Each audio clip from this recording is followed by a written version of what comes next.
келесі бізде жедел тыныс жеткіліксіздігі. Жедел тыныс жеткіліксіздігі дегеніміз 1 минут ішінде немесе 1 күнге дейінгі кезеңде дамитын қанның гипоксемиясы және гиперкапниясымен жүретін газ алмасулық бұзылыс.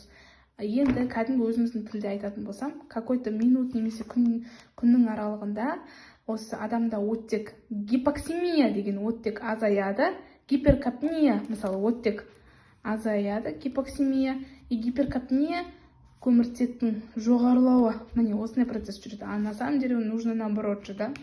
Гипоксемия және гиперкапниялық бұзылыс пайда болып, газ алмасудың бұзылысы. Жаңағыдай төбеде айтып кеттім ғой, соны жазасың, сен үшін түсіндіріп бердім ғой. Енді бұл жерде жедел тыныс жеткіліксіздігінде тыныс алуға қатысатын кез келген компонент, например, не қатысады? Мысалы, тыныс алу орталығы. Ол мысалы мида орналасқанда, миды елестете сал, енді менің миым осындай.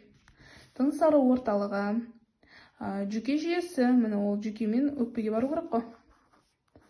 Тыныс алу орталығы, жүйке жүйесі, кеуде бұлшықеттері, мускулатура қатысады.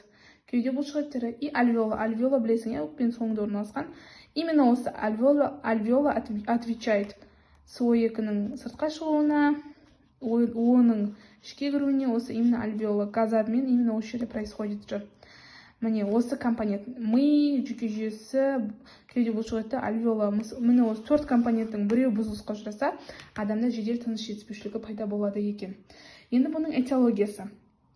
Этиологиясы осы мысалы тыныс алу орталығы, сопақша ми, сопақша ми, немесе мидың жарақаттары, мидың ісігі, немесе мысалы біреулер босанып атады осы кезде, андайшы мықын сүйегіне ұрып алады ғой баланың басын, сөйтіп сол кезде тыныс алу орталығы зақымдалып қалып, жедел тыныс жеткіліксіздігі пайда болуы мүмкін екен.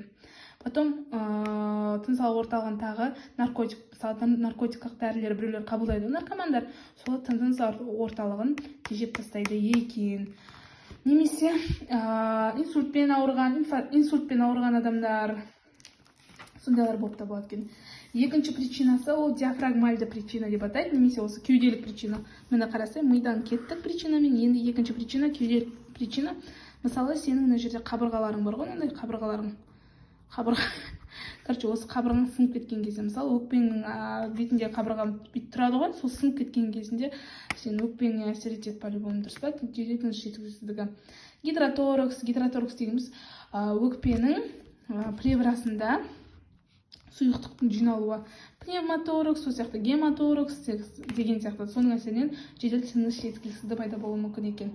Сонымен қатар, жедел тыныс жеткіліксіздігіне алып келетін үшінші фактор ол бізде өкпенің өзінің аурулары. Мысалы, рестрикция, обструкция, эмфизема, өкпелік ісік, өкпелік іркіліс деген сияқты әртүрлі причиналар болды. Қара, милық причина болады, кеуделік причина болады, өкпенің өзіндік причинасы болады. Все, вообще несложно. Теперь патогенез. Как все это происходит в нашем организме? Ең бірінші сен бітесің. Өкпеде газа обменге қатысатын, мысалы, мынау бар ғой, ми орталықтары бізде бұзылысқа ұшырайды. Қай кезде жаңа дегенде сынады, пынады деген сияқты дұрыстап түсіндіріп бересің, да? Сөйтіп айтасың. Сол сынған кезінде,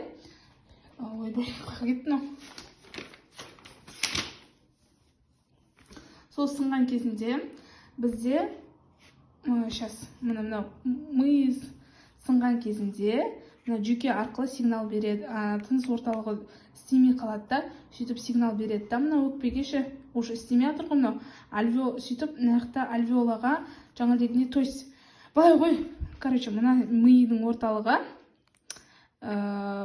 бұзылысқа ұшырайды, мысалы сынып қалады, немесе ісініп кетеді, әртүрлі причина төбеде айтып кеткен.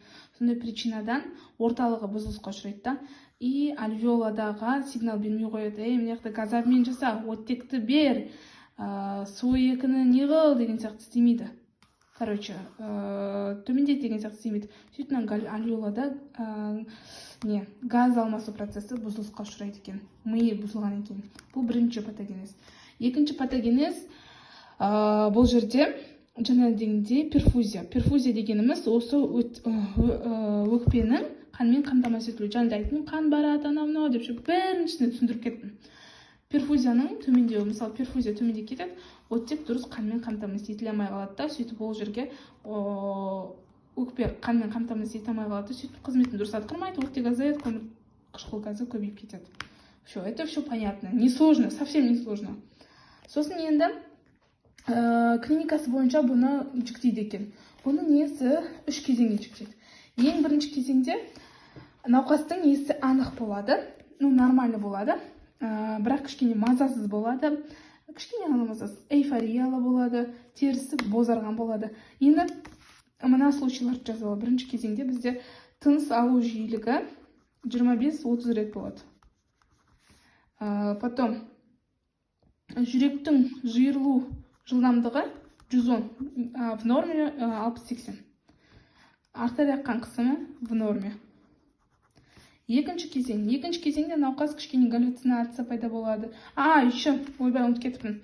Норма болады. Артерия қан қысымы. Оттек бізде 70 болады мм сынап бағанасында. Ал СО2 35 мм сынап бағанасында. Все. Екінші кезеңде бізде есі галлюцинациялы болады, қозғыш болады, тұншыққан болады, есін кішкене жоғалтады уже. И мынау показатель. Главное осыларды айтасың, сен ұтасың. Тыныс алу жиілігі уже 40 рет болады. Көп рет тыныс алады. Көрдің бе? Нехті 30 рет. Тахипноя пайда болады ғой, короче. Жүректің жиырылу жылдамдығы. Анаған кішкене ғана қосасын, 120 дей саласың, например, 120-130, нехті 40-45 деген сияқты ғой. Артерия қан қысымы уже кішкене түседі.